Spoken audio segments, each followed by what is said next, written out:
At least 15 people are dead and 30 more in the hospital after a man drove a truck onto Bourbon Street on New Year's around 3:15 this morning, mowing over victims at high speed, crashing into a crane, then exchanging gunfire with police. Law enforcement is investigating what is being called an act of terrorism to start the new year. NBC's Dan Shinneman reports. Early morning, Bourbon Street filled with revelers celebrating the new year. When it began, the guy in the pickup truck just punched the gas and mowed over the barricade. Once past the barricade, investigators say the driver intentionally plowed through pedestrians. After hitting the crowd, he exited the vehicle and fired upon local law enforcement. Law enforcement returned fire and the subject was pronounced deceased at the scene. An ISIS flag was located on the trailer hitch of the vehicle. Investigators found weapons and explosives in the truck. Other potential IEDs were also located in the French Quarter. As of now, 2 IEDs have been found and rendered safe. The FBI has named the suspect. 42-year-old Samsud Dim Jabbar, a U.S.-born citizen from Texas.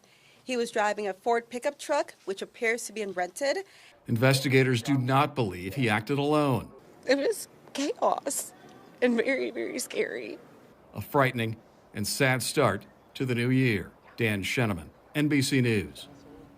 And President Joe Biden says the FBI found videos that the driver had posted to social media hours before the attack, saying he was inspired by the Islamic State group and expressed a desire to kill. The FBI is asking anyone with interaction with Jabbar in the last 72 hours to contact them. The FBI believes they found the home of the suspect in the New Orleans attack in Houston, Texas. A perimeter is set up around the house as authorities say the FBI and specialized teams would be on site for several hours.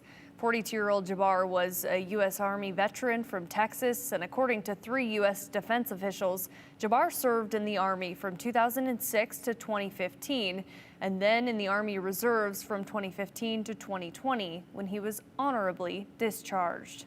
And the FBI also believes the driver in the New Orleans attack was not solely responsible. A potential improvised explosive device was in Jabbar's truck, and other IEDs were discovered in the French Quarter. The FBI says it is investigating Jabbar's potential ties to terrorist organizations. A senior law enforcement official tells NBC News that people who were initially suspected of having planted bombs at the site have now been ruled out as suspects. And at this time, there is no active manhunt for specific named suspects. Now, because of the deadly attack, the Sugar Bowl between Notre Dame and Georgia, scheduled to kick off tonight in New Orleans, is postponed until Thursday.